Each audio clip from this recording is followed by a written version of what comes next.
the incident. If I can't have them, no one will. That chilling thought didn't belong to a jealous ex or a scorned lover. It belonged to a father of 17 children, a man who twisted the very meaning of family into a currency for control and greed. On May 11, 2012, a fire ignited on Victory Road in Derby, England. The flames rose quickly, devouring everything they touched: furniture, memories, laughter, and worst of all, 6 young lives. At first, it looked like a tragic accident, maybe a faulty plug, maybe a dropped cigarette. But as fire investigators moved through the scorched halls and blackened walls, it became clear this wasn't an accident. It was a carefully orchestrated act of horror, and the person behind it wasn't a masked stranger. It was their own father, Mick Philpott, the man who should have been their protector, the man they called Dad. Timeline of discovery. The emergency call came at 3:46 a.m. Neighbors jolted awake to the smell of smoke and the sight of bright orange flames licking the night sky. Inside, 6 children slept: Jade, 10, John, 9, Jack, 7, Jesse, 6, Jayden, 5, and Duwayne, 13. Firefighters fought to reach the bedrooms, crawling through intense heat and thick smoke. But by the time they pulled the children out, 5 were already gone. Duwayne, the eldest son, would cling to life for 2 days before passing away in the hospital. Outside the home, Mick Philpott and his wife Mairead collapsed in tears for the cameras. The media broadcasted every sob, every trembling word. "I can't believe they're gone," Mick wept. "They were our life." The public joined their grief. Donations poured in. Strangers laid flowers on the curb. But behind the tears, investigators noticed something off. The fire's origin? The letterbox. A deliberate point of ignition. And Mick's behavior? Laughing in the mortuary, flirting with female officers, grinning for reporters. Then came the forensics. A discarded petrol can, gloves, traces of gasoline on Mick's clothing. Police made a choice. They bugged Mick's hotel room. What they heard changed everything. The victims and their life. 6 children, 6 futures that never unfolded. Jade, just 10, was a caretaker by nature, the mini-mother of her siblings. John, 9, was thoughtful, always making sure his brothers had enough to eat before he took his share. Jack, 7, lived in his own imaginative worlds, staging battles with toy soldiers. Jesse, 6, danced around the house in silly costumes, making everyone laugh. Jayden, 5, still carried a blanket, clutching it for comfort each night. Duwayne, 13, the eldest brother, had once told a teacher, "I'm not afraid of anything, except my dad." They weren't raised in a normal home. Mick Philpott didn't see them as children. He saw them as income. More kids meant more benefits, more money, more control. Their home wasn't filled with warmth or bedtime stories. It was a prison of manipulation, jealousy, and threats. Multiple women rotated under his control, living in garden caravans, reduced to mere pawns in Mick's twisted kingdom. These children weren't just victims of fire. They were victims of a man who used them as human currency, until they were no longer useful. Crime scene breakdown. Victory Road was a normal street, until that night. Inside number 18, the remains were unrecognizable. Melted plastic, blackened walls, the smell of petrol soaked into every surface. Investigators immediately ruled out accidental causes. The point of ignition? The letterbox. Gasoline had been poured through it, turning the staircase into a deadly chimney. Upstairs, the heat surpassed 500 degrees Celsius, hot enough to destroy lungs in seconds, long before the flames ever touched skin. There were no signs of forced entry, no shattered glass, no kicked-in doors. This was an inside job. Detectives discovered a petrol can and gloves hidden nearby. Both carried Mick's DNA.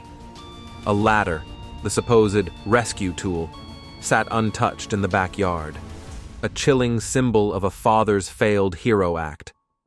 But the final nail? Mick's behavior. He laughed at the mortuary. He flirted with officers.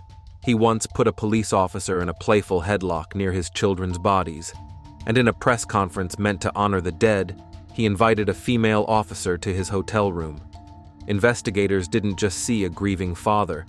They saw a performer, a man savoring the spotlight. Suspicion and lies. At first, the police looked at Lisa Willis, Mick's ex-partner and mother to 5 of the children. She had left Mick just months before, running from his violence and seeking freedom for her kids.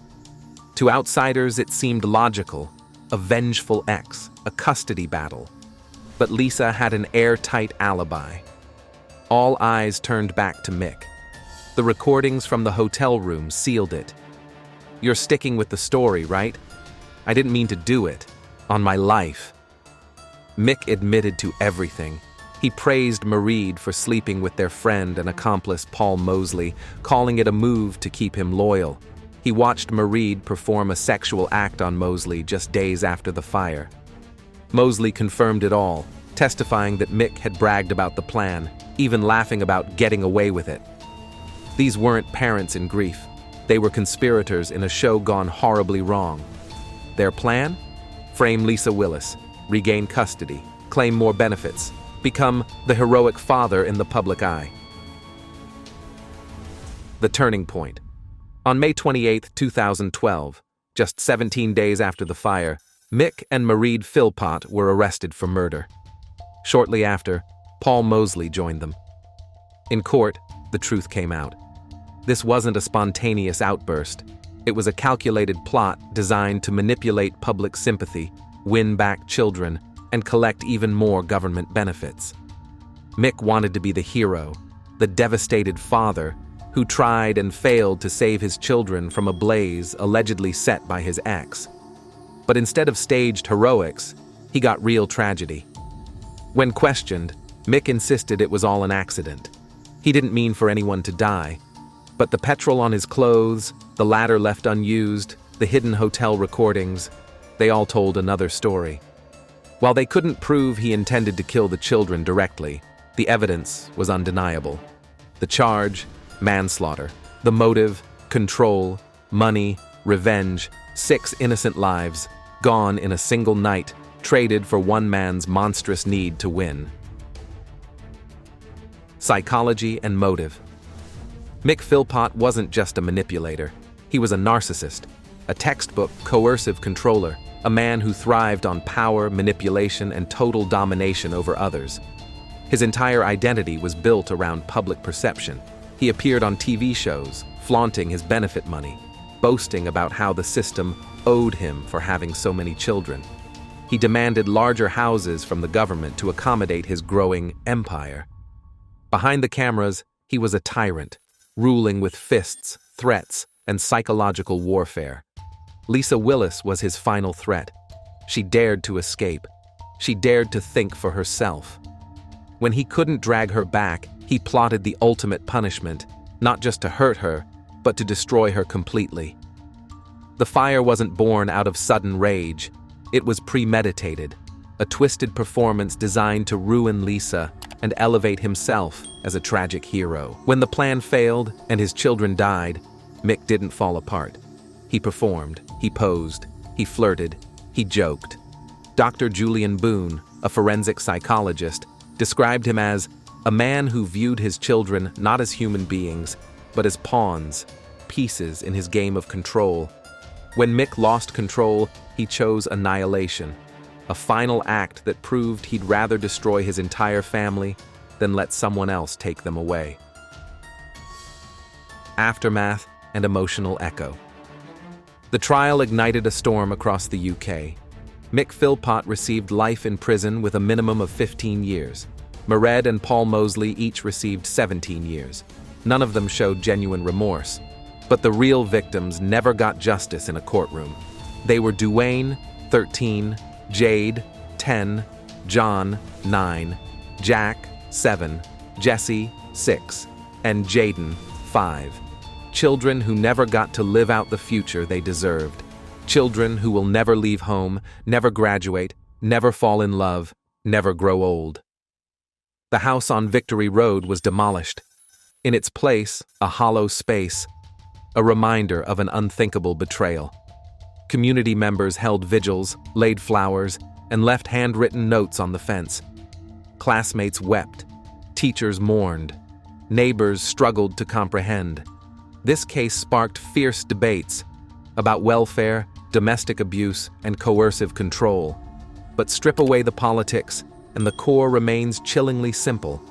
A man believed he owned his family, and when he lost control, he chose to destroy it rather than let it go.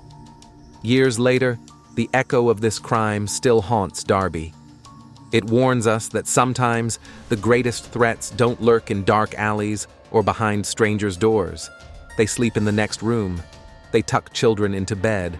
They smile for family photos. If you believe more people need to hear disturbing truths like this, hit that like button.